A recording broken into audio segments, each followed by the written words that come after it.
The rain hammered against the carriage windows like accusations Charlotte couldn't escape. She sat perfectly still, spine straight, hands folded in her lap the way her governess had taught her. The way a lady should sit, the way a commodity should present itself to its buyer. Because that's what she was now. A transaction, a bargaining chip in her father's desperate attempt to save the Beaumont name from ruin. They called him the Duke of Shadows, a man whose reputation could silence ballrooms with a single glance, a man no woman dared approach until her father signed her life away with a stroke of ink. Lady Charlotte Beaumont never asked to be brave, but when she stood before the most feared duke in all of England on their wedding night and spoke the words no one else dared, "I will not be another trophy in your collection," something shifted behind those cold grey eyes. He was supposed to be untouchable, unmovable, a fortress of ice and control, but she didn't know the rules, and when she challenged him, he lost control. This is the story of a marriage that began as a transaction and became something neither of them could walk away from. A story of power, pride, and the dangerous moment when two people who should never have met discover they can no longer live apart. If you want to discover how Charlotte breaks the unbreakable Duke, subscribe and comment where you're watching from. This story will stay with you long after it ends. The rain hammered against the carriage windows like accusations Charlotte couldn't escape. She sat perfectly still, spine straight, hands folded in her lap the way her governess had taught her. The way a lady should sit, the way a commodity should present itself to its buyer. Because that's what she was now. A transaction, a bargaining chip in her father's desperate attempt to save the Beaumont name from ruin. Her father sat across from her, his face grey in the dim light filtering through the rain-soaked glass. He hadn't looked at her once during the entire journey from London, hadn't spoken, except to bark orders at the driver when they'd stopped to change horses. Charlotte wanted to hate him. She tried to summon rage, indignation, the righteous fury she'd felt 3 days ago when he'd informed her, not asked, informed, that she would marry the Duke of Ashford before the week was out. But all she felt was numbness, a hollow space where her future used to be. The carriage lurched over a rut in the road, and her shoulder bumped against the velvet-lined wall. The pain was almost welcome, proof she could still feel something. "You will comport yourself with dignity," her father said suddenly, his voice cutting through the rhythm of the rain. "You will not embarrass me in front of the Duke." Charlotte's jaw tightened. She bit the inside of her cheek until she tasted copper. "Of course, father." Her voice came out flat, lifeless, the voice of a woman already buried. He grunted, apparently satisfied, and returned his attention to the window, though Charlotte doubted he saw anything through the sheets of water streaming down the glass. She wondered what he'd traded for this marriage, what price the Duke of Shadows had demanded for taking a practically penniless bride, because everyone knew the Duke didn't need money. He had wealth that made kings jealous. Estates scattered across England like chess pieces on a board he controlled with ruthless precision. What he wanted, the rumours whispered, was control itself. Power. The satisfaction of owning things other men coveted. And somehow, her father had convinced him that Charlotte Beaumont, 22, unmarried, with nothing to her name but a pretty face and a failing family estate, was worth acquiring. The thought made her stomach turn. The carriage began to slow, and Charlotte's heart, which had been beating a steady, resigned rhythm, suddenly kicked against her ribs like a trapped bird. "We're here," her father said unnecessarily. Charlotte peered through the rain-blurred window and felt her breath catch.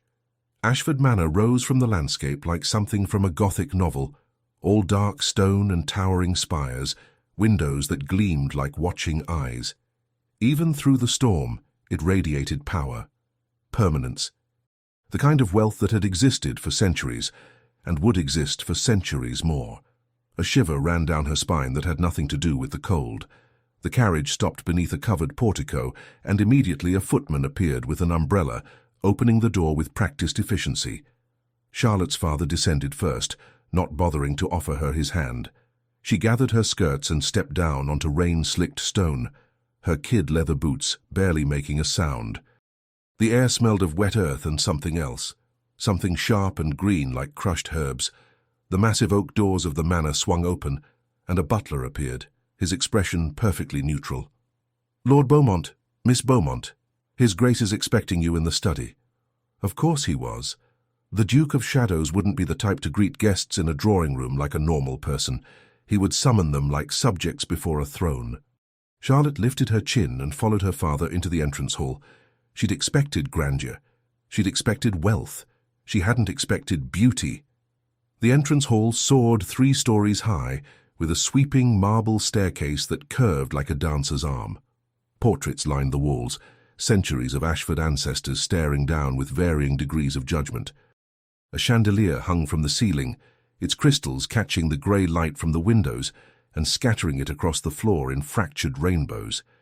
It was stunning and cold, so cold she could almost see her breath. The butler led them down a corridor lined with more portraits, more evidence of lineage and legacy. Charlotte's footsteps echoed on the polished floor, each click of her heels a countdown. They stopped before a door of dark mahogany, and the butler knocked once. "Enter." The voice that came from inside was deep, controlled, the kind of voice that didn't need to be raised to command obedience. The door opened. Charlotte's father strode in without hesitation, but Charlotte found herself frozen on the threshold. The study was all dark wood and leather, shelves lined with books that looked actually read, not just displayed. A fire crackled in a massive stone fireplace, casting dancing shadows across the room. And standing before that fire, one hand resting on the mantel as if he owned not just the house but the very concept of ownership itself, was the Duke of Ashford. Charlotte's breath stopped. She'd heard the descriptions. Everyone had. The Duke of Shadows, the Ice Duke, the man whose stare could freeze blood. But nothing had prepared her for the reality of him. He was tall, easily over 6 feet, with shoulders that strained the seams of his perfectly tailored coat. His hair was dark, almost black, worn slightly longer than fashion dictated, as if he couldn't be bothered with trends. His face was all sharp angles, high cheekbones, a jaw that looked carved from granite, a mouth that probably hadn't smiled in years. But it was his eyes that trapped her, grey. Not the soft grey of morning mist or the gentle grey of doves. This was the grey of storm clouds, of steel, of something ancient and unforgiving. And they were fixed on her with an intensity that made her skin prickle. "Lord Beaumont," the Duke said, his gaze never leaving Charlotte, "I see you've brought the merchandise." The words were like a slap, and Charlotte felt something hot and sharp flare beneath her breastbone. Her father laughed, actually laughed, as if the Duke had made a charming joke instead of reducing his daughter to an object. "Indeed, Your Grace. As promised, Charlotte is, well, you can see for yourself." The Duke's eyes travelled over her slowly, deliberately, not with lust. Charlotte had seen that look before, knew what it looked like when a man wanted her body. This was different. This was assessment, inventory, the way one might examine a horse before purchase. Charlotte felt something inside her begin to crack. She was supposed to curtsy, to lower her eyes demurely, to present herself as the perfect biddable bride her father needed her to be. Instead, she met the Duke's gaze head-on and lifted her chin. For just a moment, so brief she might have imagined it, something flickered in those grey eyes. Surprise, maybe, or perhaps annoyance that the merchandise dared to look back. "Miss Beaumont," the Duke said, and his voice was silk over steel. "Welcome to Ashford Manor. I trust you understand the terms of our arrangement."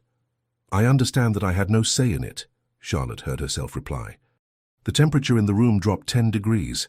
Her father made a strangled sound. "Charlotte," but the Duke raised one hand, silencing him without even looking in his direction. "Honest," the Duke said slowly, those storm-grey eyes still locked on hers. "How refreshing." He moved away from the fireplace with the fluid grace of a predator, closing the distance between them in 3 long strides. Up close, he was even more overwhelming. He towered over her, radiating a heat that seemed at odds with his reputation for coldness. Charlotte could smell him, sandalwood and something darker, like smoke and rain. "Honesty," he continued, his voice dropping to something almost intimate, "is a quality I value highly. So let me be equally honest with you, Miss Beaumont." He leaned down slightly, bringing his face level with hers. "You will marry me tomorrow. You will become the Duchess of Ashford. And in exchange your father's debts will be paid, and your family name will remain intact." Charlotte's heart hammered so hard she was certain he could hear it.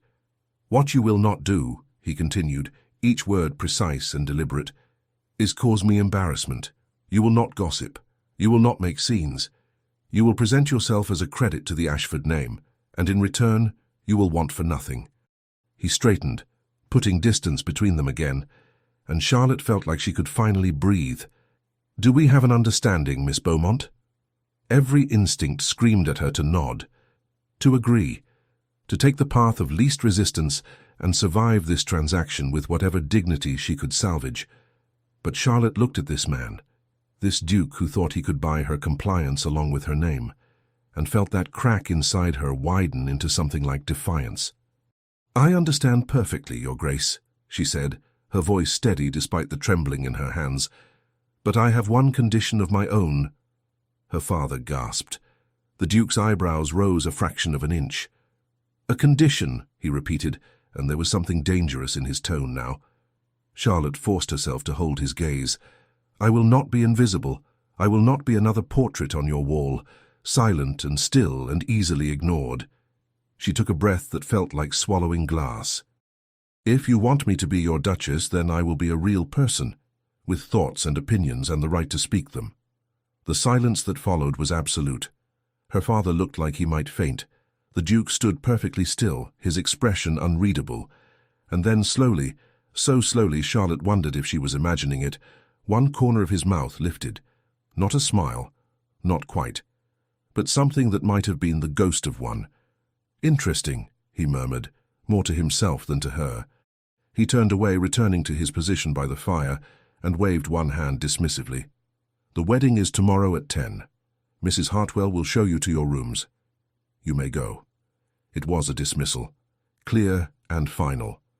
But as Charlotte turned to leave, she heard his voice one more time. "Miss Beaumont." She looked back. The Duke was watching her again, and in the firelight, his eyes looked almost molten. "Do try not to make me regret this." Charlotte didn't know what possessed her. Shock, maybe. Or exhaustion. Or the reckless remnants of the girl she'd been before her life became a negotiation. "I could say the same to you, Your Grace." And with that, she swept from the room, leaving her stunned father and the Duke of Shadows behind. It wasn't until she was halfway up the stairs, following a stern-faced housekeeper to quarters she didn't want, that Charlotte realized her hands had finally stopped shaking. Not because she'd stopped being afraid, but because beneath the fear, something else had ignited, something that felt dangerously close to hope. Charlotte didn't sleep. She lay in the massive four-poster bed, larger than her entire bedroom back at Beaumont House, and watched shadows dance across the ceiling as the fire in the hearth slowly died to embers. The room was beautiful, in the way mausoleums were beautiful, perfect, cold, untouched by anything as messy as actual life. The walls were papered in silk the color of champagne. The furniture was all dark mahogany, polished until it gleamed. Fresh flowers sat in a crystal vase on the escritoire, their perfume almost cloying in the stillness. Camera intima copia, T-Kext. It was a room designed to impress, not to comfort. Charlotte pulled the heavy brocade coverlet up to her chin, but it did nothing to chase away the chill that had settled in her bones. Tomorrow, she would marry a man who looked at her like a chess piece. Tomorrow, she would become the Duchess of Ashford. Tomorrow, her life as Charlotte Beaumont would end and something else, something unknown and terrifying, would begin. She should be crying, should be raging against the injustice of it all. Instead, she kept seeing those grey eyes, that almost smile, the flicker of something, surprise, interest, when she dared to speak back to him. "Do try not to make me regret this." Charlotte rolled onto her side, staring at the dying fire. What had she been thinking? Challenging him like that? Making demands when she had no leverage, no power, nothing but a spine that apparently didn't know when to bend. Her father had been apoplectic in the carriage ride to the inn where they'd stayed the night. He'd ranted for 20 minutes about disrespect and ingratitude and throwing away opportunities. Charlotte had let the words wash over her like rain, inevitable and ultimately meaningless, because what was done was done. She'd shown her hand. revealed that she wouldn't be silent and decorative and easily managed. If the Duke wanted to break their arrangement because of it, then so be it. Except he hadn't. He'd dismissed her, yes, but he hadn't raged, hadn't threatened, hadn't done any of the things her father had done countless times when she dared to have an opinion. He just looked at her, like she was a puzzle he hadn't expected to find interesting. Charlotte pressed her palm against her chest, feeling her heart beating steady and strong beneath her nightgown. Whatever tomorrow brought, at least she'd go into it as herself, not as some false version crafted to please a man who'd purchased her like a painting for his collection. The thought should have terrified her. Instead, it felt almost like freedom. Morning arrived with pale grey light and the sound of rain that hadn't stopped since she'd arrived. A maid appeared at 7, young with auburn hair and kind eyes that wouldn't quite meet Charlotte's. "Good morning, miss. I'm Annie. Mrs. Hartwell sent me to help you prepare." Charlotte sat up, pushing her hair back from her face. "Prepare for my execution, you mean?" The words came out sharper than she'd intended. Annie's eyes widened, and Charlotte immediately regretted her bitterness. "I'm sorry," Charlotte said softly. "That was unkind. You're just doing your job." Annie relaxed slightly, a small smile tugging at her lips. "That's all right, miss. I imagine if I were in your shoes, I'd feel the same." There was something in her tone, sympathy maybe, or understanding, that made Charlotte's throat tighten. "Have you worked at Ashford Manor long?" Charlotte asked as Annie moved to stoke the fire. 3 years, miss, since I was 15. "And the Duke?" Charlotte hesitated, not sure what she was asking. "What is he like as an employer?" Annie paused, poker still in hand, clearly weighing her words carefully. "He's fair, miss. Stern but fair. He doesn't tolerate laziness or dishonesty, but if you do your work proper, he leaves you be, and he pays better than most of the nobility. Never late with wages, and he makes sure the staff are fed well." It wasn't the answer Charlotte had expected. She'd anticipated stories of cruelty, of impossible demands, of the coldness everyone whispered about. "He's not unkind, then?" Annie turned, meeting Charlotte's eyes for the first time. "I won't lie to you, miss. His Grace is not warm. He doesn't smile, doesn't make small talk, but he's not cruel. There's a difference between cold and cruel, if you understand me." Charlotte nodded slowly. She did understand. She'd known cruel men, her father chief among them, men who took pleasure in others' pain, who wielded their power like weapons. Cold she could work with. Cold was just ice. And ice could melt. "Come, miss," Annie said gently. "We should get you ready. Mrs. Hartwell will have my head if you're late." The wedding dress had arrived at dawn. Charlotte stared at it where it hung against the wardrobe and felt her breath catch despite herself. It was exquisite, a masterpiece of white silk and Belgian lace, with tiny pearl buttons running down the back and sleeves that would fall just off her shoulders. The skirt was full without being ostentatious, elegant in its simplicity. Camera intima copia.txt. "His Grace commissioned it," Annie said quietly. "Had his modiste work through the night to have it ready." Charlotte's hand trembled as she reached out to touch the fabric. It was softer than anything she'd ever worn, softer than she'd thought silk could be. "He didn't even know my measurements," she whispered. "He has an eye for details, miss, always has." The thought made something flutter in Charlotte's chest. He'd looked at her once, just once, in his study, and somehow knew exactly what would fit. It was either impressive or deeply unsettling. Possibly both. Annie helped her dress with practiced efficiency, lacing the corset just tight enough to support the gown, fastening each tiny button with careful fingers. When she was done, she stepped back with a satisfied nod. "You look beautiful, miss." Charlotte turned to face the full-length mirror in the corner. She barely recognized herself. The dress transformed her from a frightened girl into something else, something that looked like it belonged in a manor like this, like it deserved to stand beside a duke. Her dark hair had been swept up with pearl pins, a few curls left to frame her face. Her skin looked porcelain against the white silk. Her eyes, usually a warm brown, looked almost amber in the morning light, bright with emotions she couldn't name. Camera intima copia, txt. She looked like a bride. She felt like an imposter. "It's time, miss," Annie said softly. Charlotte nodded, not trusting her voice. The chapel was attached to the manor by a covered walkway, a small mercy given the relentless rain. Charlotte walked alone. Her father was already inside, playing his role as the magnanimous patriarch giving his daughter away, as if he hadn't sold her to pay his gambling debts. Her hands were freezing despite the gloves, her heart hammered against her ribs so hard it hurt. She paused at the chapel doors, pressing one palm against the ancient oak to steady herself. This was it. The moment everything changed, the point of no return. "I will not be invisible," she'd told him. Charlotte took a breath that tasted like rain and roses, lifted her chin and pushed open the doors. The chapel was small and intimate, lit by hundreds of candles that turned the stone walls gold. There were no guests. This wasn't that kind of wedding. Just the vicar in his robes, her father standing awkwardly to one side, and the Duke. He stood before the altar in a black coat that fit him like sin, his white cravat the only brightness in the sea of darkness. His hands were clasped behind his back, his posture military straight. And he was watching her with those storm-grey eyes, as if she were the only thing in the world that mattered. Charlotte's feet moved of their own accord, carrying her down the short aisle on legs that threatened to give out with every step. The candlelight caught the Duke's face, highlighting the sharp planes and angles, the intensity in his gaze that made her feel stripped bare despite the layers of silk and lace. She stopped beside him, and for a moment, just one suspended, crystalline moment, they simply looked at each other. Up close, she could see details she'd missed the day before. The faint scar above his left eyebrow, the way his jaw clenched and released as if he were holding back words, the fact that his eyes weren't just grey but had flecks of silver in them, like stars in a winter sky. "Miss Beaumont," he murmured, so quietly only she could hear. "You look acceptable."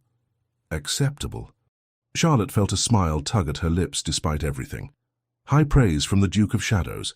Something flickered in his expression, there and gone so fast she might have imagined it. "I don't give praise I don't mean." "Then I shall treasure the compliment, Your Grace." His eyebrow lifted a fraction of an inch. "Are you mocking me? Would I dare?" "I believe," he said, his voice dropping even lower, "that you would dare quite a lot." The vicar cleared his throat, and Charlotte realized they'd been staring at each other for far too long. Heat crept up her neck. "Shall we begin?" the vicar asked, clearly uncomfortable with the tension crackling in the air. The Duke inclined his head, and the ceremony started. Charlotte barely heard the words. Something about honor and obedience and joining together what God had wrought.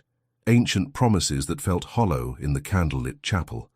When it came time for the vows, the Duke's voice was steady, certain, each word clear and deliberate as if he were signing a contract, which, Charlotte supposed, he was. Her own voice trembled only once, on the word obey. She saw the Duke's mouth twitch, though whether with amusement or annoyance she couldn't tell. "The ring," the vicar prompted. The Duke produced a band of gold so beautiful it stole Charlotte's breath. It was engraved with a pattern of vines and roses, delicate and intricate and clearly very, very old. He took her hand, the first time he'd touched her, and Charlotte felt electricity shoot up her arm. His hands were warm, large enough to engulf hers completely.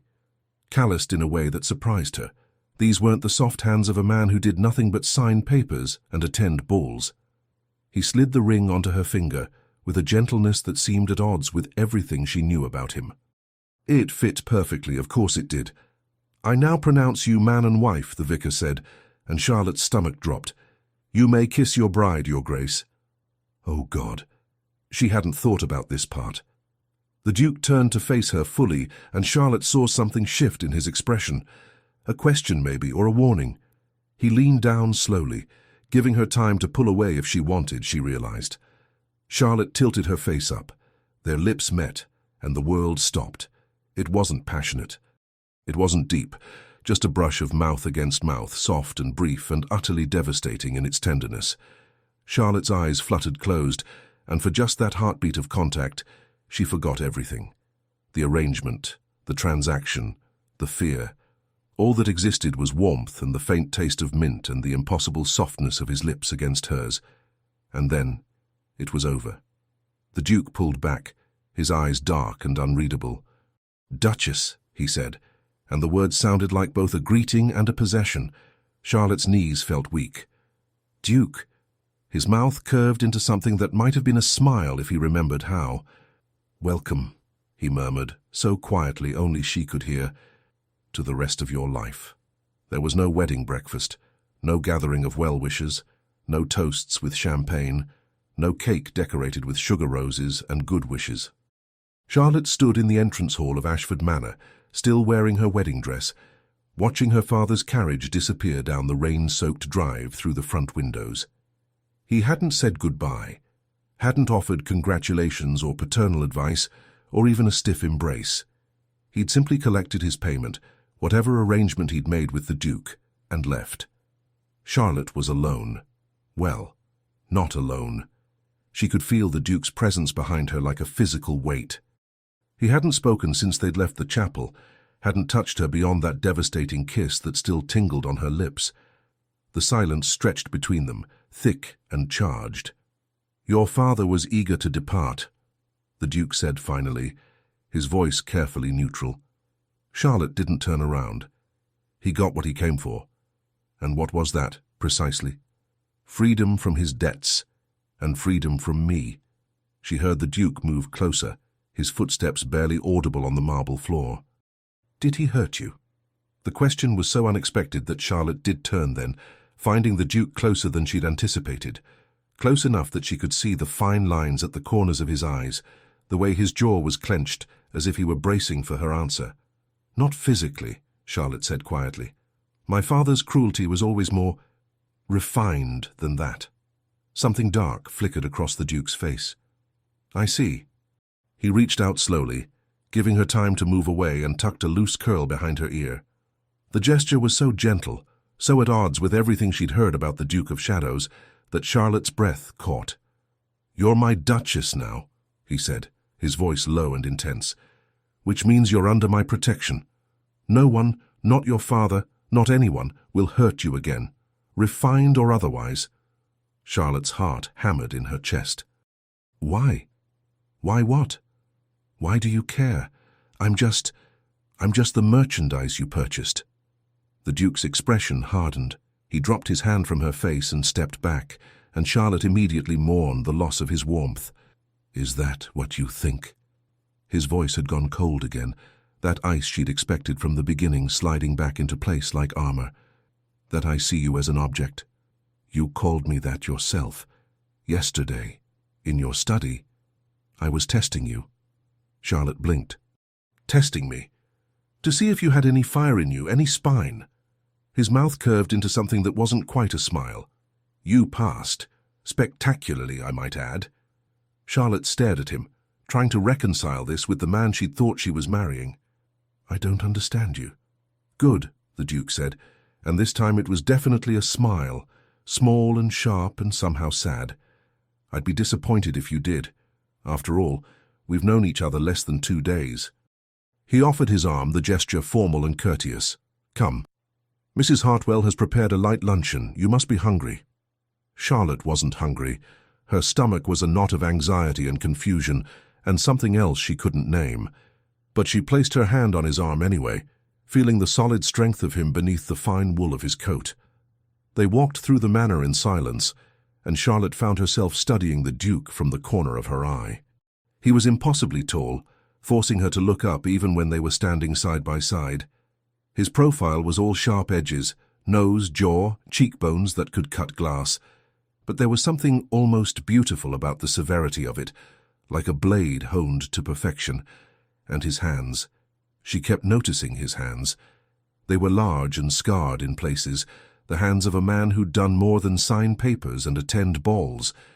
She wanted to ask about those scars. Wanted to know what had put that thin white line across his knuckles, what had caused the mark just below his left thumb. But she didn't, because they were strangers. Strangers who happened to be married. The thought made her dizzy. The dining room was smaller than Charlotte had expected, intimate almost, with windows that overlooked a garden currently being battered by rain. The table could seat 20, but had been set for 2, the places positioned at one end so they wouldn't have to shout across mahogany to be heard. The Duke pulled out her chair and Charlotte sat, hyper-aware of his hands near her shoulders, the heat of him at her back. Servants appeared with silent efficiency, placing dishes before them. Cold pheasant, bread still warm from the oven, cheese, fruit, wine that glowed ruby red in crystal glasses. Charlotte picked up her fork and tried to eat, but every bite tasted like sawdust. "You're not eating," the Duke observed. "I'm not hungry." "You need to eat something. You've had nothing since yesterday." Charlotte set down her fork with more force than necessary. "With all due respect, Your Grace, you may have purchased my name and my future, but you do not get to dictate what I put in my mouth." The silence that followed was deafening. And then, impossibly, the Duke laughed. It wasn't a big laugh, just a short burst of sound that seemed to surprise him, as much as it surprised Charlotte.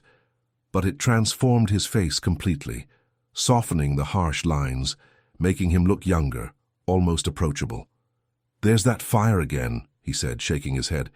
"You truly have no sense of self-preservation, do you?" "Should I be afraid of you?"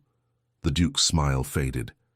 He set down his wineglass and looked at her with those storm-grey eyes that seemed to see straight through her. "No," he said quietly. "You should never be afraid of me, Charlotte." It was the first time he'd used her given name. It sounded different in his voice, softer somehow despite the natural gravel in his tone. "Then why does everyone else fear you?" "Because I've given them reason to." He leaned back in his chair, studying her. "I'm not a good man, Charlotte. I've done things—" He stopped, jaw tightening. "I've done things that would horrify you. I've made enemies, powerful enemies, which is why you need to understand that as my wife, you are now a target." Charlotte's blood ran cold. "A target for what?" "For anyone who wants to hurt me, and there are many who do." He stood abruptly, pacing to the window. Rain streaked the glass, distorting his reflection. "I should have thought of that before I agreed to this marriage. Should have considered that I was putting you in danger just by giving you my name." Charlotte rose from her chair and moved to stand beside him at the window.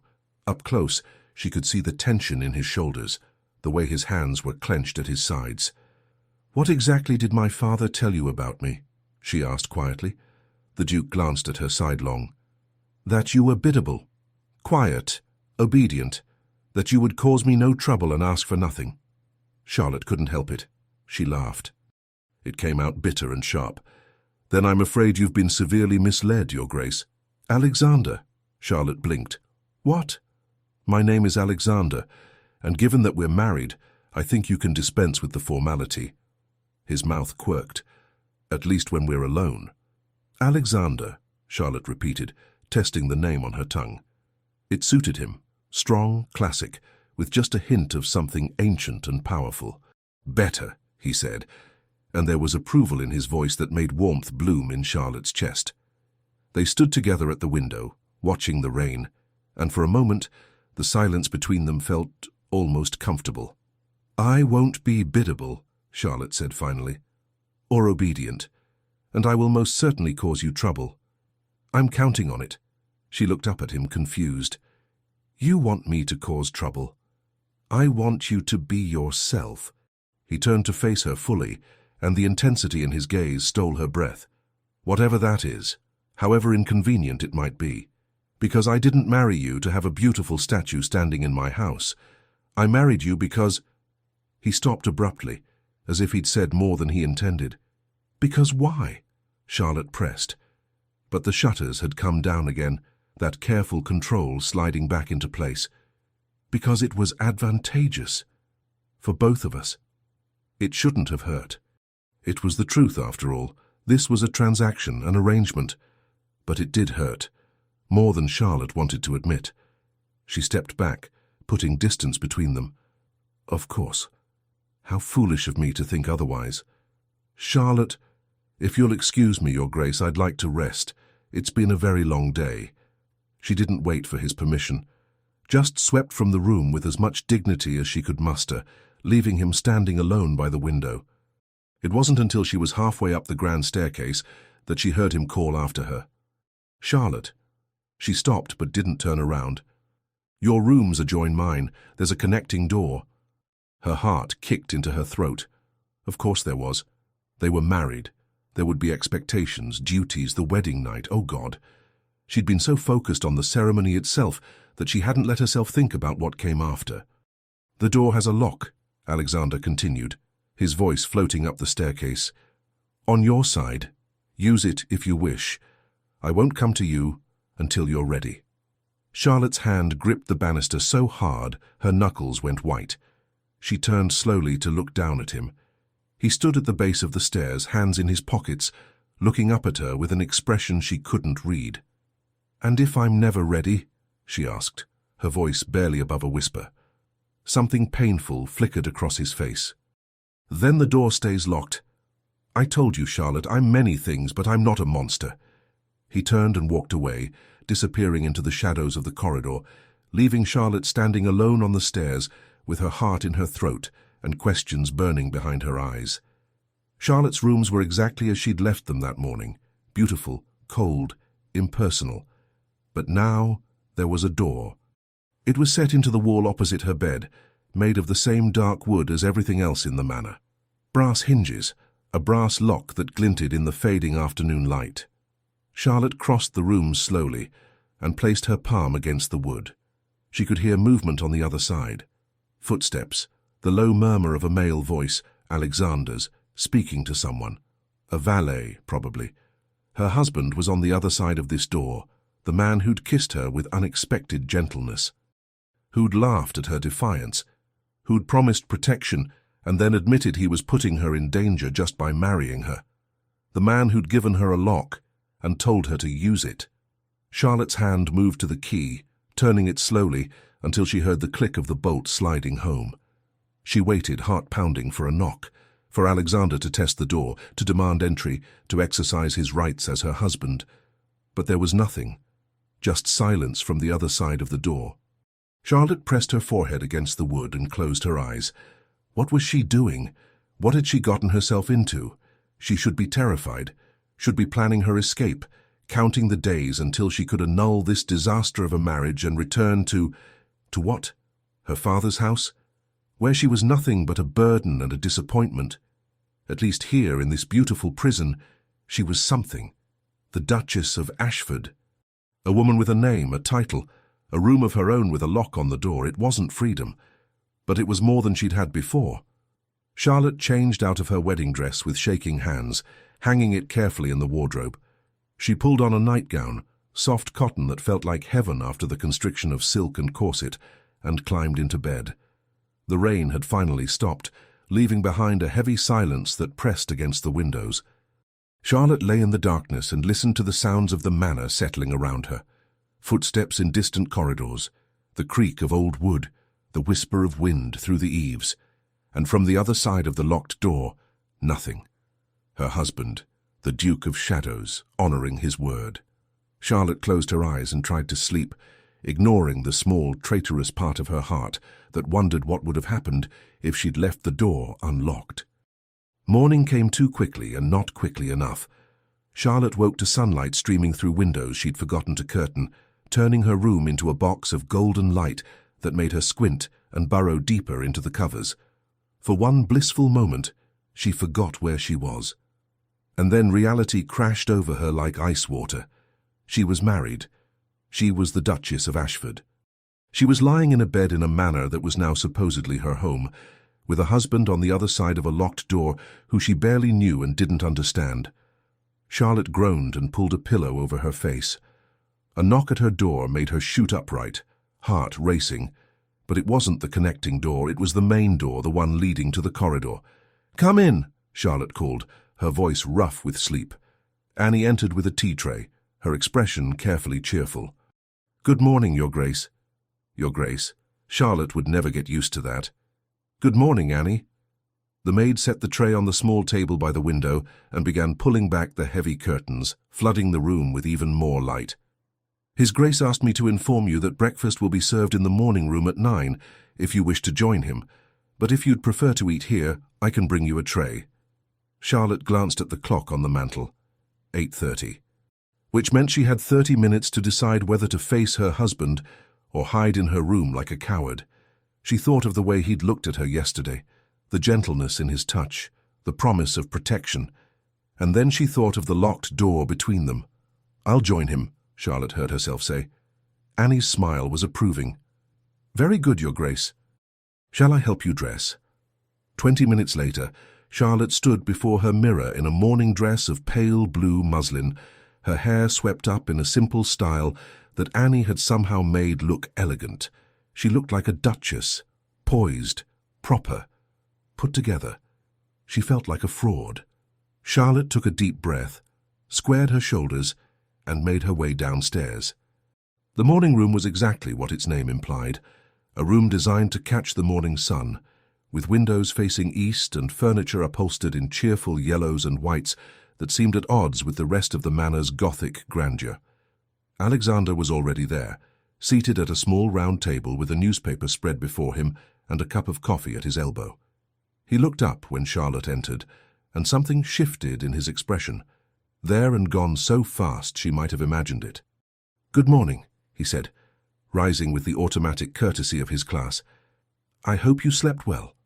It was such a normal thing to say, such a husband thing to say, as if they were any ordinary married couple and not two strangers bound by contract and circumstance. "Well enough," Charlotte lied, taking the seat across from him. "And you?" "I've had worse nights." A servant materialized to pour Charlotte tea. She hadn't even had to ask, and place a plate before her with perfectly prepared eggs, toast, and kippers. They ate in silence for a few minutes, the only sound the rustle of Alexander's newspaper and the clink of silverware against china. It should have been uncomfortable, it was certainly awkward, but there was something almost companionable about it too, as if they were practicing at being married. "I thought we might discuss the household today," Alexander said, folding his newspaper and setting it aside. "Mrs. Hartwell is eager to hand over the keys to you." Charlotte nearly choked on her tea. "Hand over the keys? You're the Duchess now. The household is your domain." "But I'm not prepared to—" "Breathe, Charlotte." She did, dragging air into lungs that had forgotten how to work. Alexander was watching her with something that might have been amusement. "Mrs. Hartwell will help you. She's been running Ashford Manor for 15 years. She knows everything there is to know about managing an estate this size. You won't be alone." "But why would she listen to me? I'm nobody. I don't even know how many servants there are here or what their duties are or—" "She'll listen to you because you're my wife, because I've told her to, and because—" He paused, as if choosing his words carefully. "Because I think you're more capable than you give yourself credit for." Charlotte stared at him. "You don't know me well enough to make that assessment. I know you stood up to me, in my own study, when your father was ready to sell you to the highest bidder, and you had every reason to simply accept your fate quietly." He leaned forward slightly, his grey eyes intent on hers. "I know you demanded to be treated as a person, not a possession. That takes courage, Charlotte, and intelligence, both of which are required to run a household like this." Heat crept up Charlotte's neck. It wasn't desire, not exactly, but something close to it, the warmth of being seen, of being acknowledged as something more than decorative. "I'll try," she said quietly. "I can't promise I'll be good at it, but I'll try. That's all I ask." They returned to their breakfast, but the silence felt different now, less awkward, more like the beginning of something. "Alexander," Charlotte said suddenly, surprising herself. He looked up, one eyebrow raised in question. "Yesterday you said I was in danger, because of your enemies." She set down her teacup with a hand that was almost steady. "I think I deserve to know what I'm up against, who these enemies are, what they might do." Something dark crossed his face. For a moment Charlotte thought he would refuse, would shut down the conversation and retreat behind that wall of ice. But then he sighed and ran a hand through his hair, mussing it in a way that made him look younger, more human. "You're right," he said. "You do deserve to know. But it's not a conversation for the breakfast table." "Then where?" "My study, after you've met with Mrs. Hartwell. There are things I need to tell you. Things about—" He stopped, jaw tightening. "Things about who I am, what I've done. And once I've told you, you may decide you want that door between our rooms to stay locked permanently." Charlotte's heart kicked into a faster rhythm. "Are you trying to frighten me?" "No, I'm trying to be honest with you, as you were honest with me." He stood, coming around the table to stand beside her chair. Charlotte had to tilt her head back to look up at him, and the sheer size of him, the physical power he represented, should have been intimidating. But when he extended his hand to her, it was an offer, not a demand. "Will you trust me, Charlotte, just for a few hours, meet with Mrs. Hartwell, learn about your new home, and then come to my study and let me tell you the truth?" Charlotte looked at his hand, scarred, strong, steady, and then up at his face. In the morning light, his eyes looked less like steel and more like smoke. There were shadows under them, as if he hadn't slept well either. And something in his expression, a vulnerability he was trying to hide, made her chest ache. This man, this Duke of Shadows who everyone feared, who'd given her a lock on her door and praised her courage, and was now asking for her trust instead of demanding it. Charlotte placed her hand in his and let him pull her to her feet. "All right," she said. "I'll trust you, for now." His fingers tightened around hers for just a moment, warm and solid and real. "Thank you," he murmured. And then, so quietly she almost didn't hear it, "You have no idea what that means to me." Mrs. Hartwell turned out to be a formidable woman in her 50s, with steel-grey hair pulled back in a severe bun and eyes that missed absolutely nothing. She was also, Charlotte discovered, surprisingly kind. "Welcome, Your Grace," she said, leading Charlotte through the manor with brisk efficiency. "His Grace has informed me that you'll be taking over management of the household. So I'm here to help make that transition as smooth as possible." For the next 2 hours, Charlotte's head spun with information.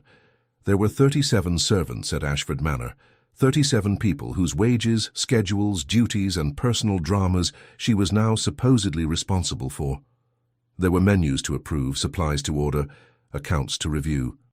There was the wine cellar to inventory, the linen closet to manage, the guest rooms to keep ready even though Alexander apparently never entertained. It was overwhelming, impossible. A job that required skills Charlotte had never been taught because her father had kept her isolated and undereducated, useful only as a pretty face to trade for his debts. And yet, as Mrs.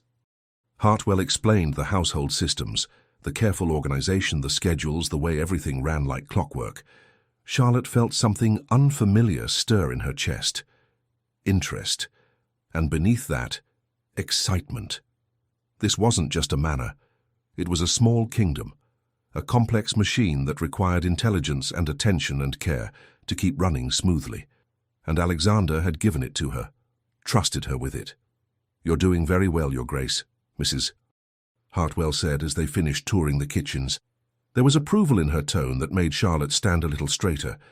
Most new brides find all this rather overwhelming. "I am overwhelmed," Charlotte admitted. "But I'm also curious. Is that strange?" Mrs. Hartwell's severe expression softened into something that might have been a smile. "Not strange at all. His Grace said you were intelligent. I see he was correct." Charlotte felt warmth bloom in her chest. Alexander had said that? About her? "Mrs. Hartwell," Charlotte said carefully, "may I ask you something?" "Of course, Your Grace." What was she like? His first wife? The question hung in the air between them. Charlotte watched emotions flicker across the housekeeper's face, surprise, discomfort, and then something like pity. "His Grace has never been married before, Your Grace." Charlotte blinked. "But I thought, everyone says he's so cold, so closed off. I assumed he'd been hurt, that he'd loved someone and lost them."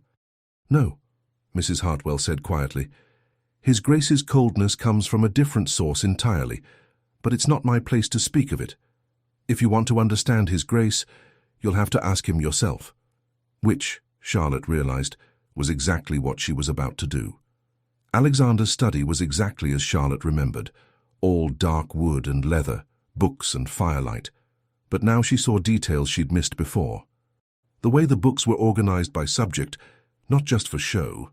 The papers on his desk arranged in precise stacks, the small imperfections, a crack in the leather of his chair, a water ring on the side table, that spoke of actual use. This was a room where someone worked, where someone lived. Alexander stood when she entered, and Charlotte noticed he'd removed his jacket. His shirt sleeves were rolled up to his elbows, revealing forearms that were far more muscular than she'd expected, corded with strength and marked with more of those intriguing scars. "Charlotte," he said, and there was something in his voice, nervousness that she'd never heard before. "Thank you for coming. You asked me to trust you. I'm here." He gestured to one of the chairs before the fire. "Sit, please. This might take a while."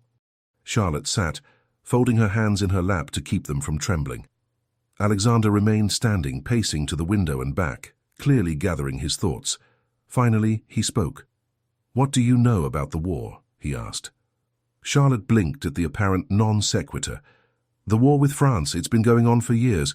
We're winning, I think. But I'm afraid my father didn't believe women needed to concern themselves with politics." "Of course he didn't." Alexander's voice was bitter. "Well, allow me to educate you, wife. The war with Napoleon is indeed nearly over. We are winning. And one of the reasons we're winning is because of men like me." He turned to face her, and in the firelight, his expression was stark, haunted. "I'm a spy, Charlotte. Or I was. For the last 8 years I've worked for the Crown, gathering intelligence, disrupting French operations, doing things that—" He stopped, jaw clenched. "Doing things that were necessary, but not noble, not clean, not anything you'd find in the romantic tales of heroism." Charlotte's heart was pounding. "What kind of things?" "The kind I can't tell you about. Not all of them.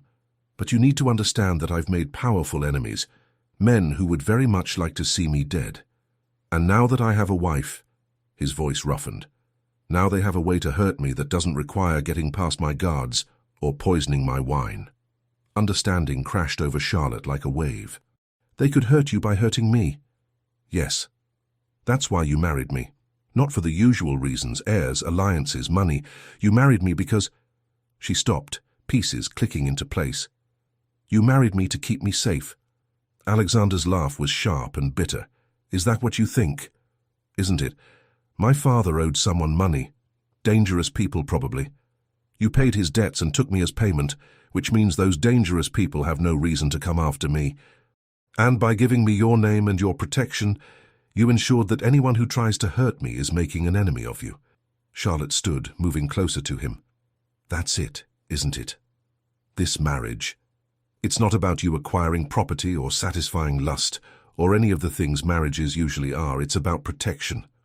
Alexander stared at her, and for the first time since she'd met him, he looked utterly stunned. "How did you—" "Because it's the only thing that makes sense. You don't need my money, you have plenty. You don't need my connections, my father has none worth having. And you could have any woman you wanted if all you needed was someone to warm your bed.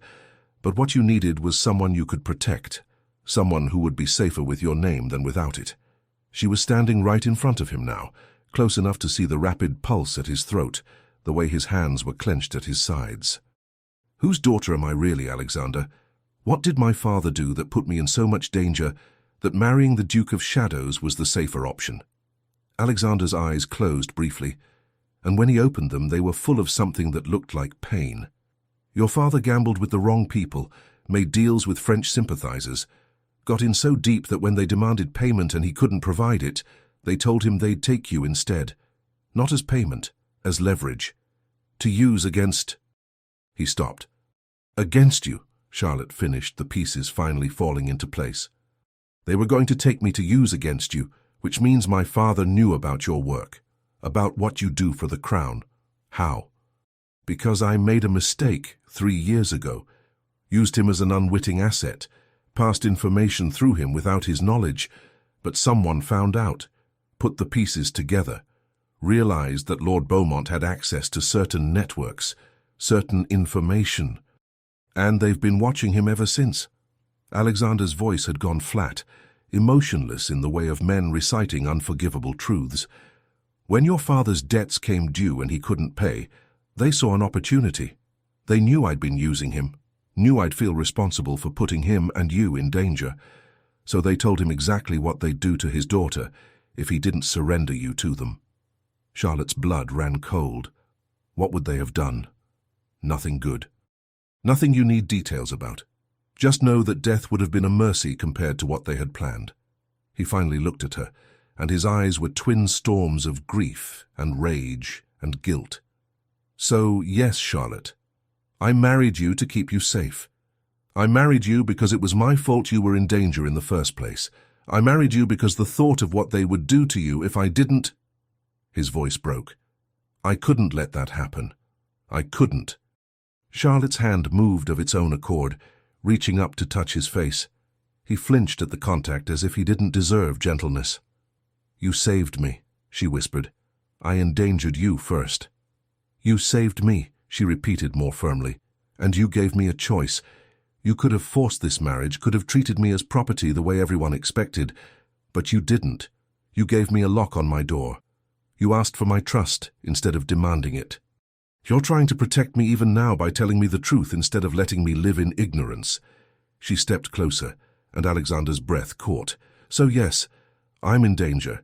Yes, this marriage is built on necessity rather than affection, but you know what, Alexander?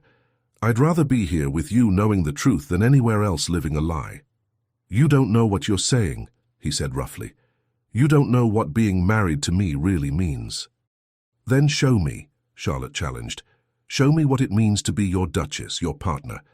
Not your possession or your burden, but your equal.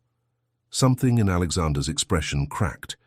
He raised one hand slowly, cupping her face with a gentleness that belied his size. You're extraordinary, he murmured. Terrifying and extraordinary. Is that a compliment? The highest I know how to give. And then, giving her every chance to pull away, he leaned down and kissed her. Not like at the altar, brief and chaste and performative. This was real, deep, a kiss that tasted like confession and promise, and the beginning of something neither of them had expected. Charlotte's hands fisted in his shirt, pulling him closer, and Alexander made a sound low in his throat, half groan, half surrender. When they finally broke apart, both breathing hard, Alexander pressed his forehead to hers. The door, he said, his voice ragged. The lock. What about it? Don't use it. Not tonight. Let me— He swallowed hard. Let me prove to you that I can be what you need, not just a protector, but a husband. Charlotte's heart was thundering so hard she could barely hear over the sound of it. But she looked into those storm-grey eyes and saw vulnerability there, raw and real. All right, she whispered. No lock tonight. Alexander's eyes fluttered closed, and the relief on his face was devastating. Thank you, he breathed. And then, quieter. Thank you for trusting me. I swear I won't waste that trust. Charlotte believed him. God help her, but she believed him. Chapter 5. The night. Everything changed. Charlotte spent the rest of the day in a daze. She took dinner in her room, not because she was avoiding Alexander, but because Mrs. Hartwell suggested it might be wise to rest before whatever came next. The older woman hadn't said the words, but Charlotte understood. This would be her wedding night. The moment when this marriage became real in every sense of the word. Annie helped her bathe in water, scented with lavender and rose petals, helped her into a nightgown far finer than anything Charlotte had ever worn, white silk with delicate lace at the collar and cuffs, modest yet somehow devastating in its simplicity. You look beautiful, Your Grace, Annie said softly, brushing Charlotte's hair until it shone like mahogany silk down her back. Charlotte stared at her reflection in the mirror and barely recognized the woman looking back. She looked like someone brave, someone ready. She felt like a girl pretending at adulthood, one heartbeat away from panic. Annie, Charlotte said suddenly, can I ask you something? Of course, Your Grace. What if I'm not ready? What if I disappoint him? Annie's hands stilled in Charlotte's hair. For a moment, silence hung between them. But then Annie met her eyes in the mirror, and her expression was kind. Your Grace. His Grace is not the kind of man who would demand what you're not ready to give. He's stern, yes, but he's not cruel. If you need time, tell him. He'll listen.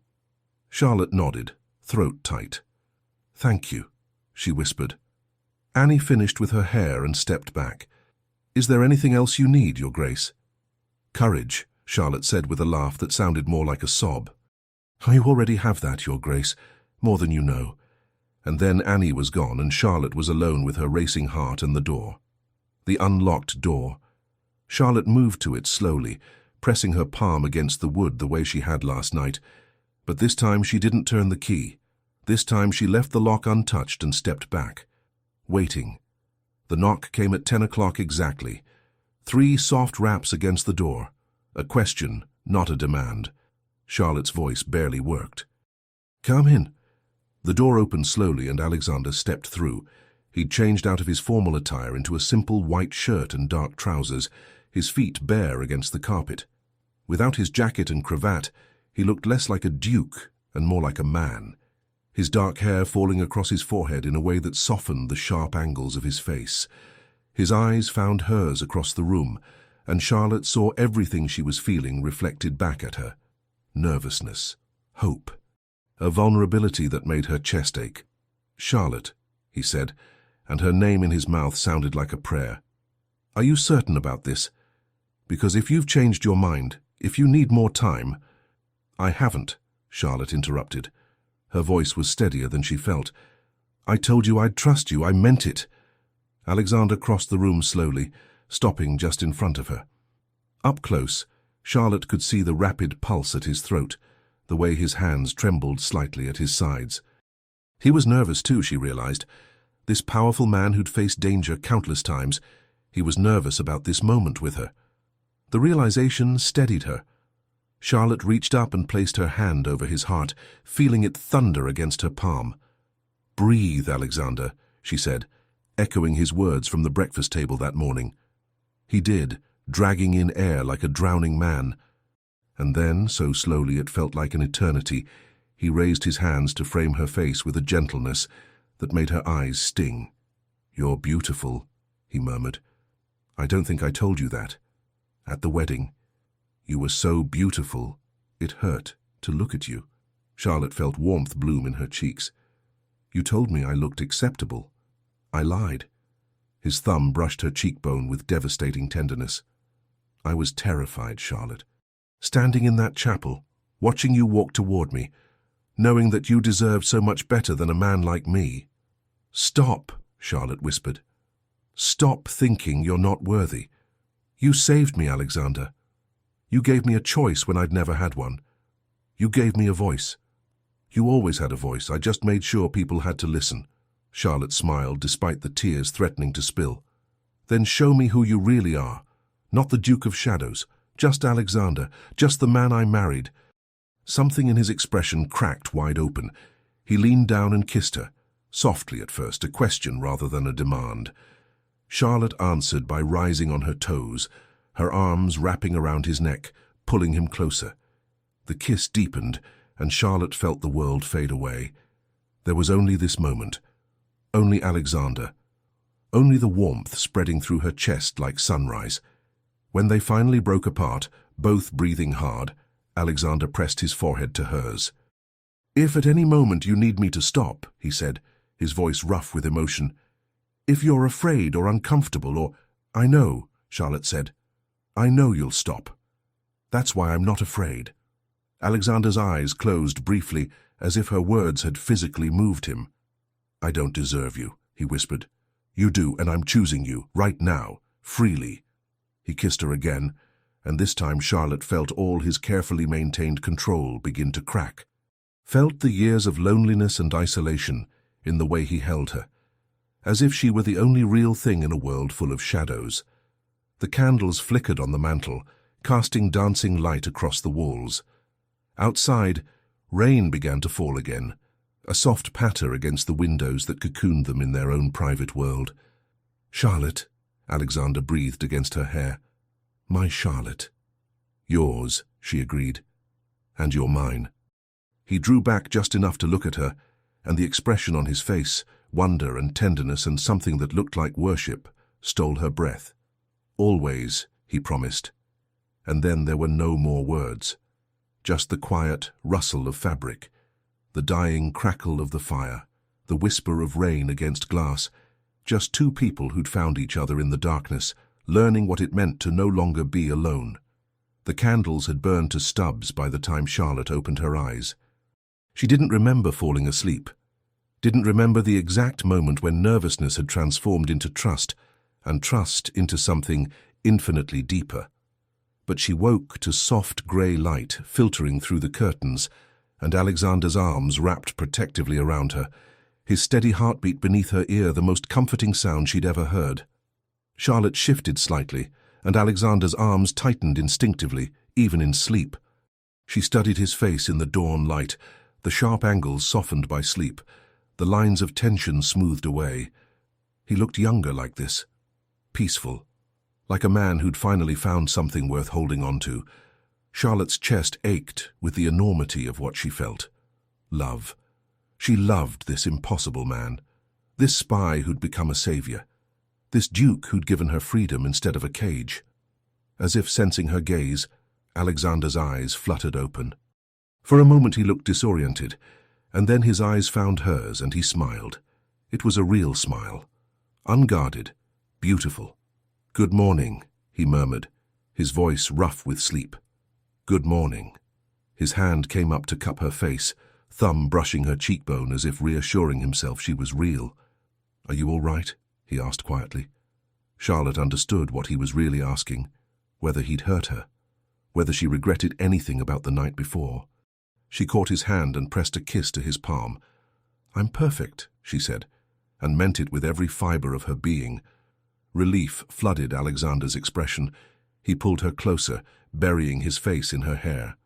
"Thank you," he whispered, "for trusting me, for choosing me, for being brave enough to unlock that door." Charlotte smiled against his shoulder. "Thank you for being the kind of man worth unlocking it for." They lay in comfortable silence, listening to the rain wrapped in each other and the quiet knowledge that something fundamental had shifted between them. "Charlotte," Alexander said softly. "I know this marriage started as an arrangement, a transaction born of necessity rather than choice." He paused, and Charlotte felt his heartbeat quicken beneath her ear. "But somewhere between our wedding and this moment, you stopped being an obligation and became—" He stopped, and Charlotte could feel him searching for the right words. "Became what?" she prompted gently. "Everything," Alexander breathed. "You became my everything." Charlotte's heart swelled.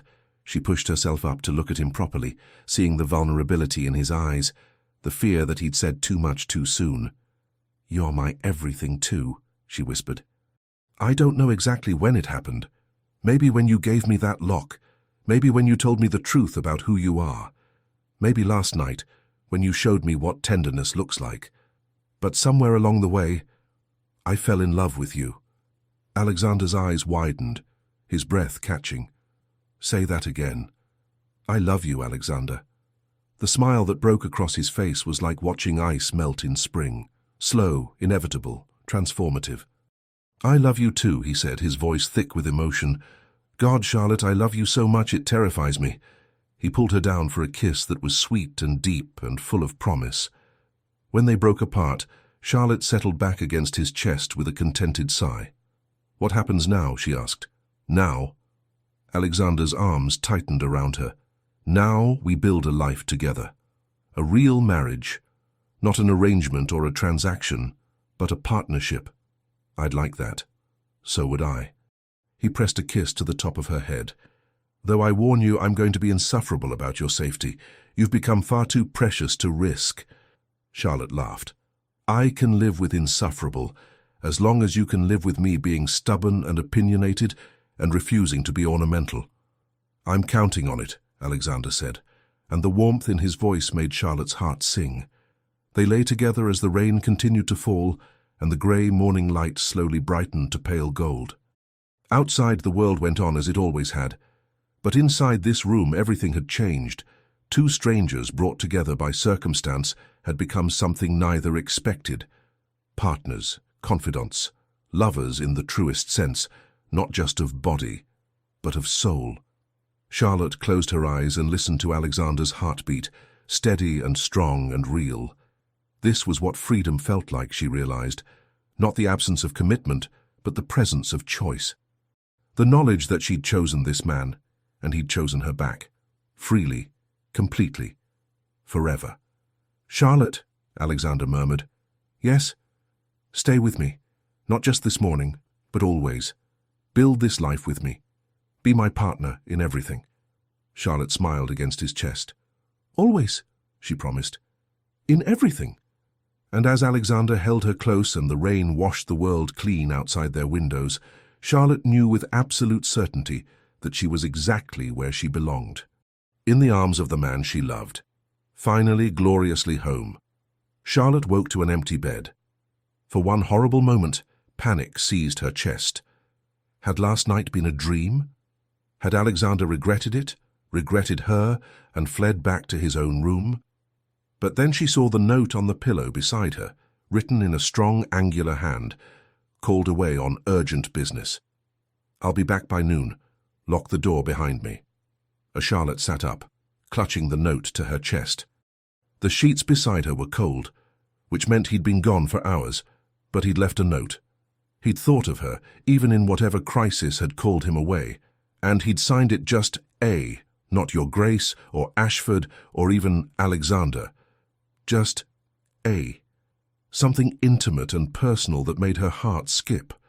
Charlotte rose and went through her morning routine in a daze, her body pleasantly sore in ways that made her blush. Annie appeared with breakfast and helped her dress, but if the maid noticed anything different about her mistress, she was too well trained to comment. By 10 o'clock, Charlotte was dressed in a morning gown of soft green and making her way downstairs to meet with Mrs. Hartwell about the weekly menus. She was halfway across the entrance hall when the front door burst open. Charlotte spun, expecting to see Alexander returned early. Instead, a stranger stood in the doorway. He was tall, not as tall as Alexander, but close, with fair hair and cold blue eyes that raked over Charlotte with an expression that made her skin crawl. "Well," the stranger said, his voice cultured and cruel, "you must be the new Duchess." Charlotte's hand moved instinctively to her throat. "Who are you? How did you get in here? Your butler is currently indisposed. Don't worry, he'll live. Probably." The stranger stepped fully into the hall and closed the door behind him with an ominous click. "As for who I am, that's not really important. What's important is that I have a message for your husband." Terror flooded Charlotte's veins, but she forced herself to stand tall. "His Grace isn't here." "Oh, I know, that's why I'm here." The stranger smiled, and it was the most frightening thing Charlotte had ever seen. "You see, Ashford has been very difficult to reach lately. Very protected. So we thought we'd try a different approach." Understanding crashed over Charlotte like ice water. This was one of them, one of Alexander's enemies, one of the people he'd warned her about. "Get out," Charlotte said, proud of how steady her voice was. "Get out of this house immediately or I'll—" "You'll what?" The stranger took a step closer. "Scream! There's no one to hear you. All your servants are locked in the wine cellar, and your husband is currently halfway to London chasing a false lead." Another step. "It's just you and me, Your Grace. So why don't we have a civilized conversation?" Charlotte's mind raced. She could run, but where? He was between her and the door. She could scream, but he'd said there was no one to hear. She could fight, but he was larger, stronger, and probably armed. So she did the only thing she could think of. She straightened her spine, lifted her chin, and met his eyes with all the courage she could muster. "What do you want?" The stranger's smile widened. "Now that's more like it. What I want, Your Grace, is very simple. I want your husband to understand that he can't just walk away from his obligations, that there are consequences for betrayal." "He hasn't betrayed anyone," Charlotte said, even though she had no idea if that was true. "Hasn't he? He worked for us for years. Gathered information, passed intelligence, helped us build something beautiful. And then when the war started turning, when his precious crown asked him to choose sides, he didn't hesitate." The stranger's voice had gone sharp with anger. "He turned on us, gave up our names, our operations, everything, got good men killed, and for what? For England? For honor?" He spat the last word like a curse. "Your husband is a traitor, Your Grace, and traitors need to be punished." Charlotte's blood ran cold. "You're going to kill him. Eventually. But first we're going to hurt him. We're going to take away everything he cares about, piece by piece, until there's nothing left but pain." The stranger was right in front of her now, close enough that Charlotte could smell the expensive cologne and the ugliness beneath it. "And we're going to start," he said softly, reaching out toward her face. "With you." Charlotte didn't think. She just acted. Her hand shot out and grabbed the decorative vase from the side table, heavy crystal that had probably cost more than her father's house, and swung it with all her strength at the stranger's head. It connected with a sickening crack. The stranger staggered backward, blood streaming from a cut above his eye, his expression shifting from smug to furious. "You little bitch!" Charlotte ran. She bolted for the stairs, her skirts tangled around her legs, her heart hammering so hard she thought it would burst. Behind her, she heard the stranger's roar of rage, the heavy thud of his boots on marble as he gave chase. She made it halfway up the staircase before he caught her. His hand locked around her ankle and pulled hard. Charlotte screamed and went down, hitting the stairs hard enough to drive the air from her lungs. "Nowhere to run now," the stranger snarled, hauling himself up the stairs toward her. Charlotte kicked at him with her free foot, catching him in the shoulder. He grunted but didn't let go, his grip tightening until Charlotte was certain he'd snap her ankle like kindling. "Let go of her." The voice came from below, cold and deadly as winter. Both Charlotte and the stranger froze. Alexander stood at the base of the stairs, and he looked like the Duke of Shadows brought to life. His face was utterly emotionless, but his eyes, God, his eyes were murder-given form. "Let go of her." Each word was precise, controlled, more terrifying than any scream could have been. The stranger laughed, though it sounded forced. "Ashford, got my message, did you?" "I got it. I was on my way back when one of my footmen managed to escape your little trap and alerted me." Alexander started up the stairs, moving with the slow precision of a predator stalking prey. "Now I'm going to ask you one more time, Marcel. Let go of my wife." Marcel's grip tightened on Charlotte's ankle, making her gasp in pain. "Or what? You'll kill me? In front of your precious bride?" "If necessary." The words were simple, factual, and Charlotte believed them absolutely. "I don't think you will," Marcel said, but there was uncertainty creeping into his voice now. "I don't think you have the stomach for it anymore, not since you went soft. Started playing hero for the crown." "Then you'd be wrong." Alexander reached the step where Charlotte lay sprawled, and without breaking eye contact with Marcel, he reached down and gently helped her up. "Go to your room, Charlotte," he said quietly. "Lock the door. Don't come out until I come for you." "Alexander." "Now, Charlotte." The command in his voice was absolute. Charlotte didn't argue. She just gathered her torn skirts and ran the rest of the way up the stairs, not looking back. But before she reached her room, she heard Marcel scream, and then silence. Charlotte sat on the edge of her bed, hands shaking so badly she couldn't hold them still. She'd locked the door as instructed, and now she waited. It felt like hours, but was probably only minutes before she heard footsteps in the corridor outside. Then a knock. 3 soft raps she recognized. "Charlotte, it's me. It's safe now. Please open the door." Charlotte's hands fumbled with the lock. The door swung open to reveal Alexander, and a sob of relief escaped her throat. He looked the same as he had downstairs. Not a hair out of place, not a drop of blood on his clothing. But his eyes looked ancient, haunted, filled with things Charlotte didn't have names for. "Is he—" Charlotte couldn't finish the question. "Alive," Alexander said. "Barely. My men are taking him somewhere he can't hurt anyone ever again." He stepped into the room and closed the door behind him, then just stood there staring at her as if he couldn't quite believe she was real. "You hit him with a vase," he said. Charlotte let out a laugh that was half sob. "It was heavy. I thought it might—" She didn't get to finish because Alexander closed the distance between them in 2 strides and pulled her into his arms. He held her so tightly Charlotte could barely breathe, but she didn't care. She wrapped her arms around him and held on just as hard, letting herself shake, letting herself feel all the terror she'd been holding back. "I'm sorry," Alexander said into her hair, his voice wrecked. "God, Charlotte, I'm so sorry. I should have been here. Should have had more men guarding you, should have anticipated—" "You came back," Charlotte interrupted. "You came back in time. That's what matters. He could have killed you, could have done worse, and it would have been my fault. All my fault." Charlotte pulled back just enough to look up at him. "Listen to me, Alexander. What happened wasn't your fault. You didn't put that man in this house. You didn't make him threaten me. I made enemies who wanted to hurt me badly enough to come after my wife." Alexander's voice cracked. "I brought this danger into your life, into our home. I should have never—" "Don't you dare," Charlotte said fiercely. "Don't you dare say you shouldn't have married me. Because if you hadn't, I'd be dead or worse. Remember? Those same people would have taken me from my father and done terrible things. But they didn't." "Don't you dare," Charlotte said fiercely. "Don't you dare say you shouldn't have married me. Because if you hadn't, I'd be dead or worse, remember? Those same people would have taken me from my father and done terrible things. But they didn't, because you protected me. Because you gave me your name and your home and your protection." She cupped his face in her hands, forcing him to look at her. "What happened today was terrifying. But I'm alive. I'm safe. And that's because of you, Alexander. Not in spite of you." Alexander's eyes closed, and a shudder ran through his entire body. When he opened them again, they were wet. "I thought I'd lost you," he whispered.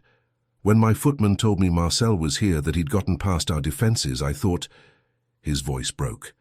"I thought I'd come home to find you dead, or gone. And I realized that somewhere between our wedding and last night, you stopped being a responsibility and became—" He stopped, jaw clenched, as if the words were too dangerous to say aloud. "Became what?" Charlotte prompted softly. "Everything," Alexander breathed. "You became everything." And then he was kissing her desperately, hungrily, as if he needed to convince himself she was real.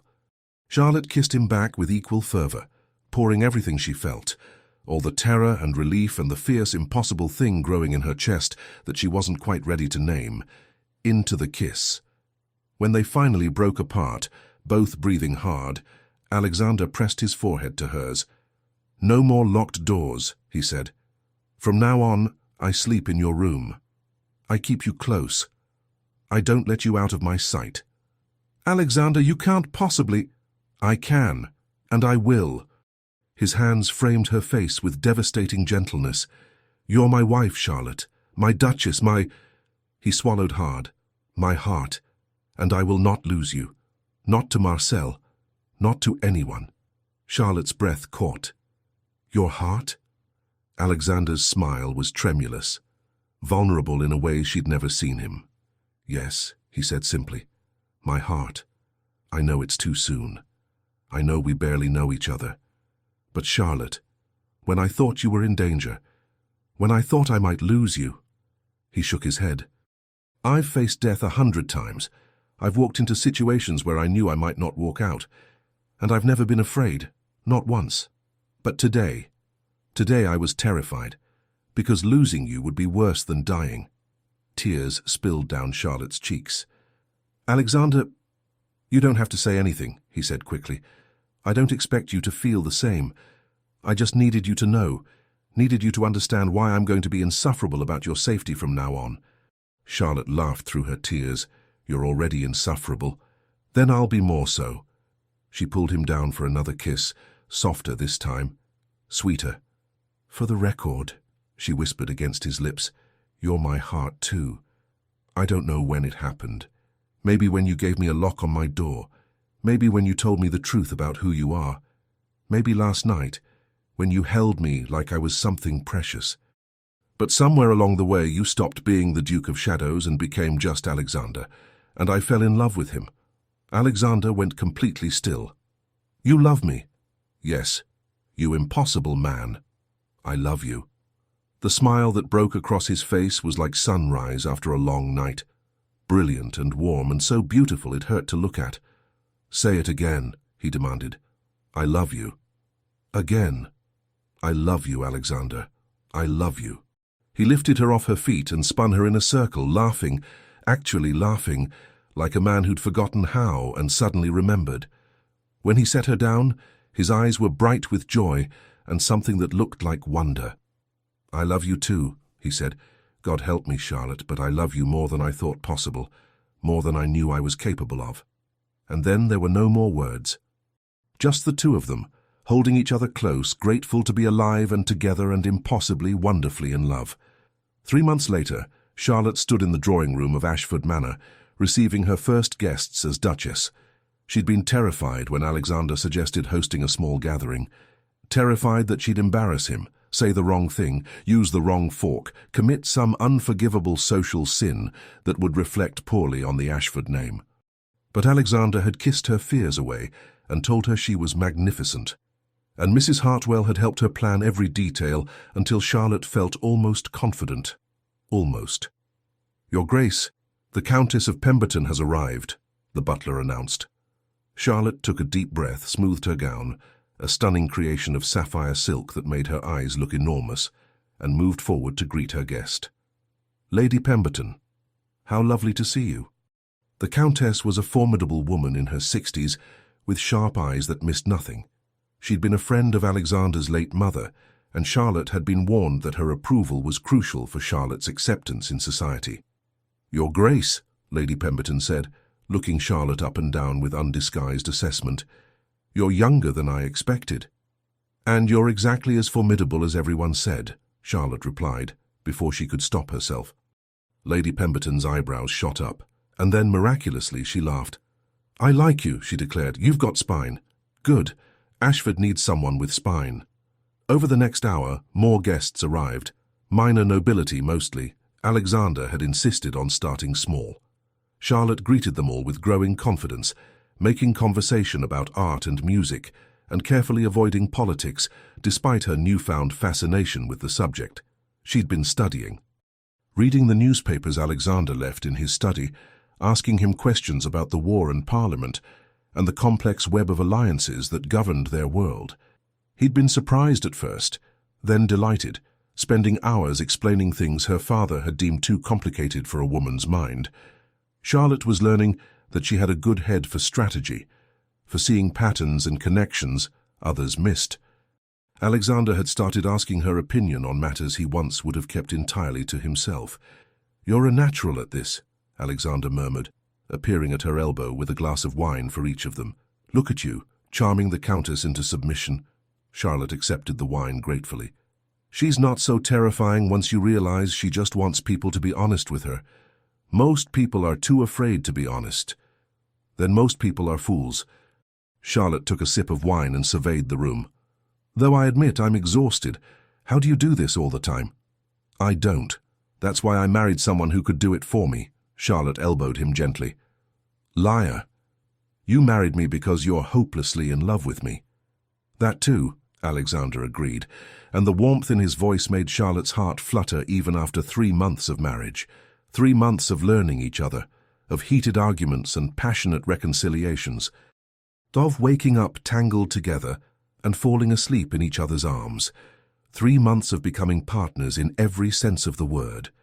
Charlotte had taken to managing the household with an efficiency that surprised everyone, including herself. She'd reorganized the servants' schedules, improved their working conditions, and even convinced Alexander to increase their wages. She'd also started accompanying him to his estate meetings, offering suggestions that he actually listened to and often implemented. The Duchess of Ashford, it turned out, had a talent for administration and a mind for business that rivaled her husband's. "Your Grace?" Charlotte turned to find a young woman hovering nervously at her elbow. She recognized her as Miss Caroline Hartley, the daughter of a baronet and one of the season's debutantes. "Miss Hartley, how are you enjoying the gathering?" "Very much, Your Grace. I was hoping—" The girl hesitated, twisting her hands together. "I was hoping I might ask your advice." Charlotte blinked in surprise. "My advice?" "Yes. You see, there's a gentleman who's been calling on me, but my father disapproves because he's only a second son with no prospects. But he's kind and intelligent and—" She stopped, blushing furiously. "I'm sorry. I shouldn't burden you with this." "Nonsense," Charlotte said firmly, leading the girl to a quieter corner of the room. "Tell me everything." By the time Miss Hartley finished her story, Charlotte had a plan. It would require some careful maneuvering and possibly calling in a favor from Lady Pemberton, but she thought she could help. "Leave it with me," Charlotte said.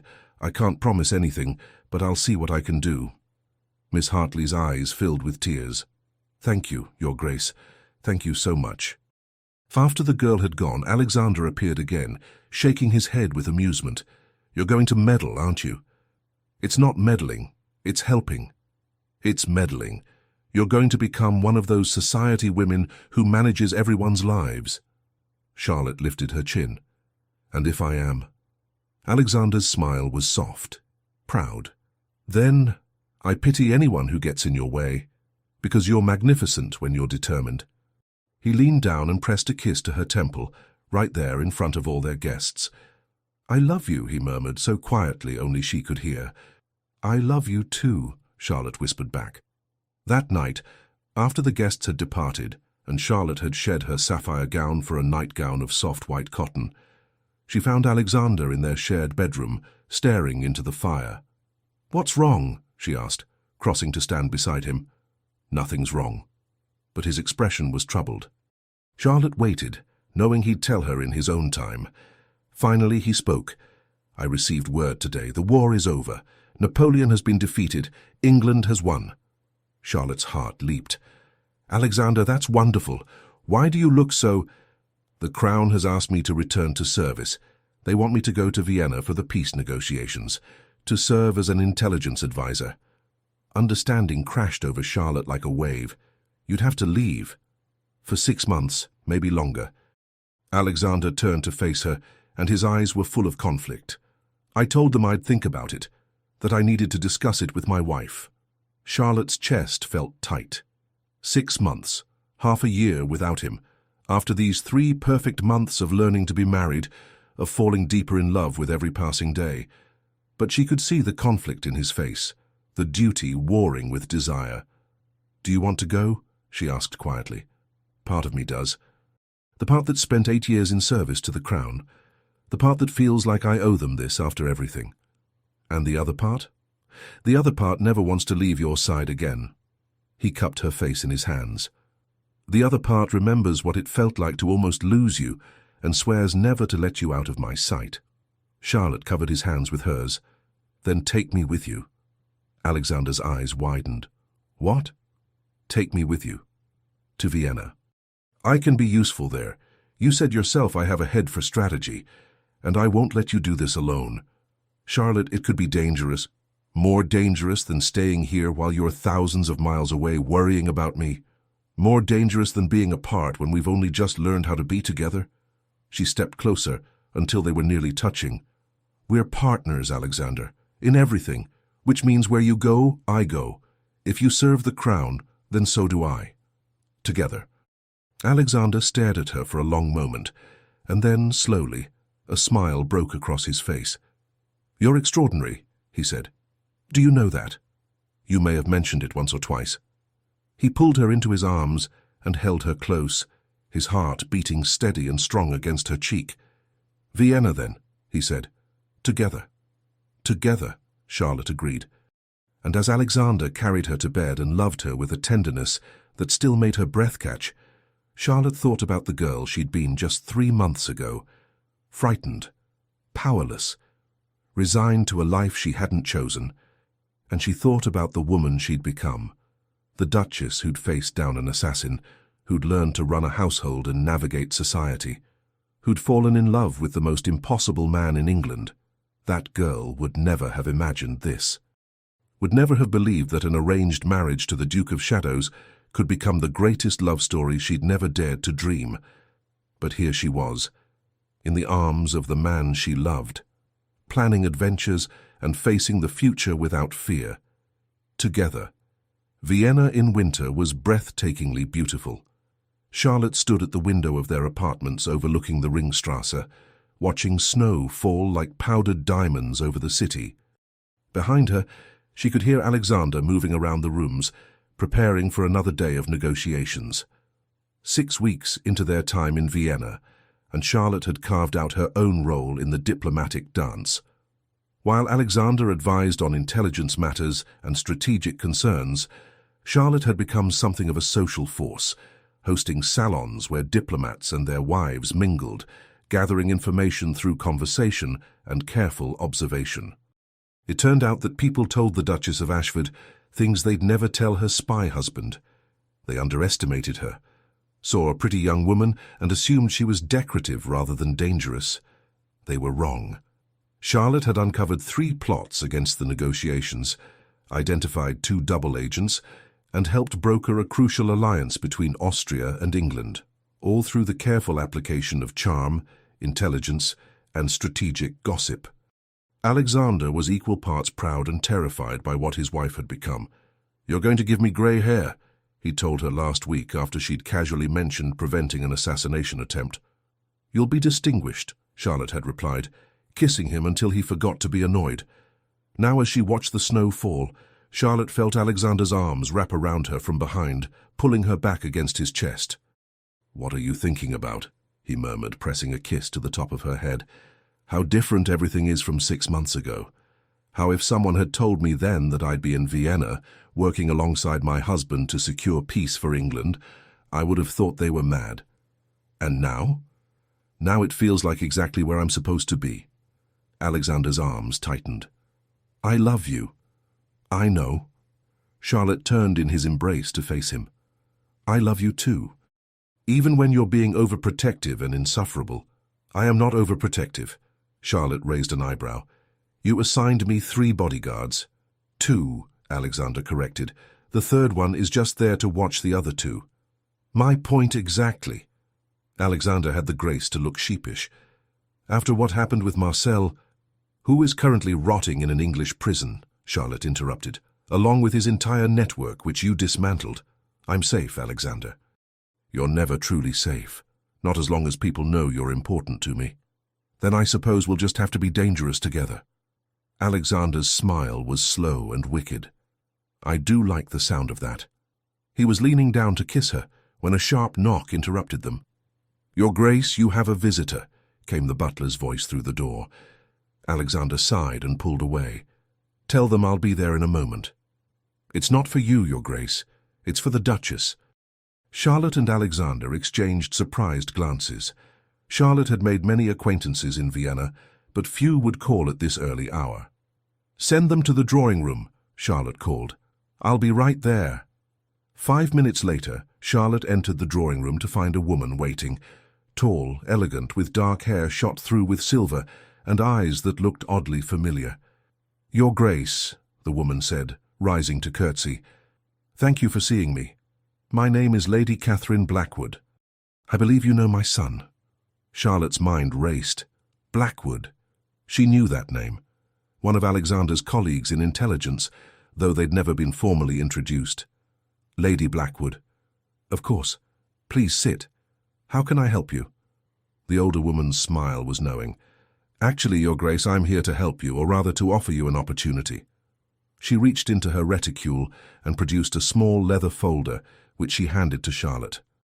"I've been watching you these past weeks, watching how you gather information, how you move through social circles collecting intelligence like a gardener collecting flowers.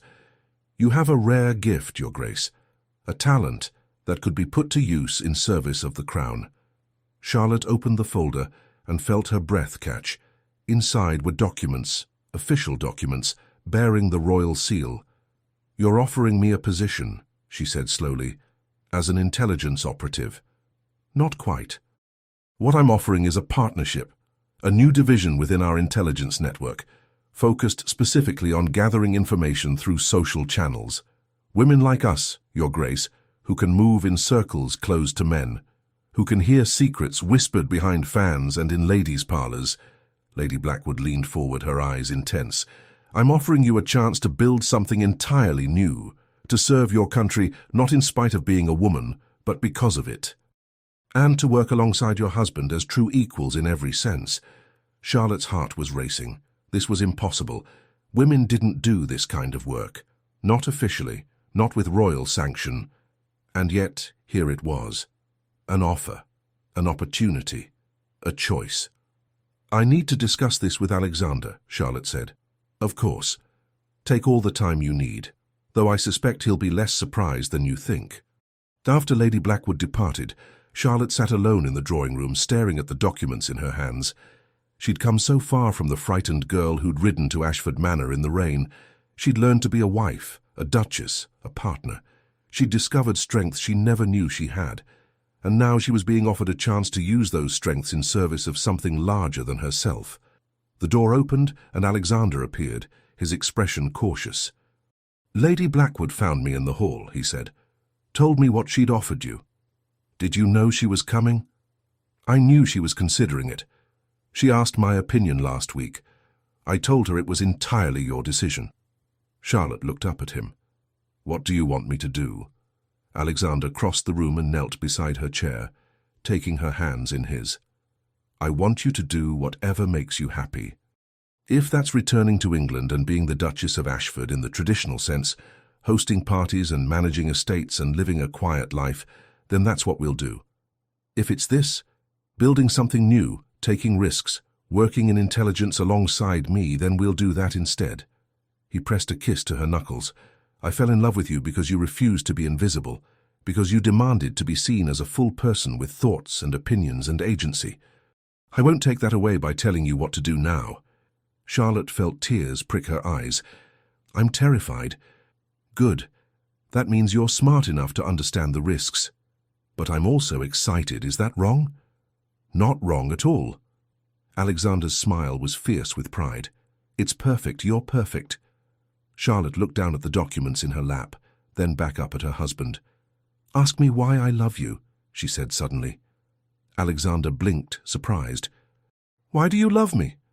Because you're the only man I've ever met who sees me as an equal, who doesn't want to diminish me or cage me or keep me small and safe and decorative. You want me to be magnificent, even when it terrifies you. She cupped his face in her hands. So, yes, I want to do this. I want to build something new with Lady Blackwood. I want to serve the crown and work alongside you and be more than just a duchess in name. Alexander's eyes shone with something that looked suspiciously like tears. Then let's do it. Together. Always together, Charlotte agreed. And when Alexander kissed her, fierce and proud and full of love, Charlotte thought about the locked door that had started everything. The door she'd been given with the promise of safety. She'd unlocked it, stepped through it, and found not just a husband, but a partner, an equal, a love that demanded she be her fullest, brightest, most magnificent self. The Duke and Duchess of Ashford, partners in marriage, in love, and now in service to the crown. It was unconventional, dangerous, completely improper by society's standards. It was perfect. 5 years later, Charlotte stood in the study at Ashford Manor, reviewing intelligence reports with the same careful attention she'd once given to household menus. 5 years since her wedding. 5 years since she'd challenged the Duke of Shadows and discovered he had a heart beneath the ice. So much had changed. The war was over. Napoleon was defeated, and the intelligence network she'd built with Lady Blackwood had become one of the Crown's most valuable assets. But some things remained the same. Alexander still kissed her like she was the most precious thing in the world, still held her close at night as if afraid she might disappear, still looked at her with eyes full of wonder when she said something particularly clever, and Charlotte still challenged him, still refused to be anything less than his equal, still made him laugh when he was being too serious and pulled him into bed when he worked too late.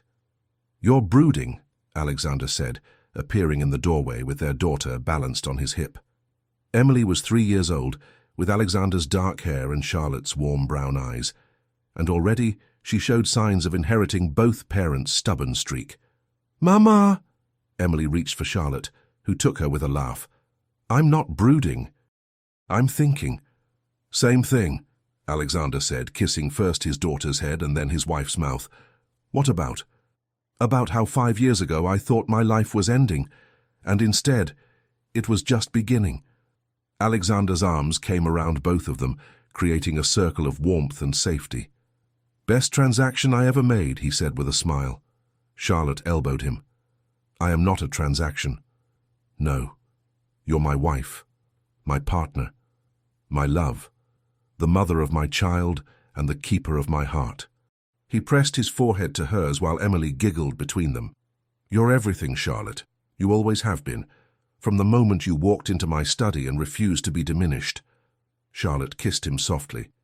"And you're mine. My impossible, wonderful, overprotective Duke." "Overprotective," Alexander muttered. "I am not—" "You hired guards for Emily's nursery." "She's 3, and you never know who might—" Charlotte silenced him with another kiss, longer this time, until Emily complained and they broke apart laughing. This was her life now. Love and partnership and purpose. A daughter who would grow up knowing she could be anything. A husband who supported her ambitions even when they terrified him. An arranged marriage that had become the greatest love story she'd never dared to dream. Charlotte looked at Alexander, her duke, her partner, her heart, and smiled. "I love you," she said. "I love you too," he replied, "always and forever." And in that moment, with her family in her arms and a future bright with possibility stretching before her, Charlotte Beaumont, no Charlotte Ashford, the Duchess who dared to challenge the Duke of Shadows, knew that she had everything she'd ever wanted, and so much more than she'd ever dreamed possible.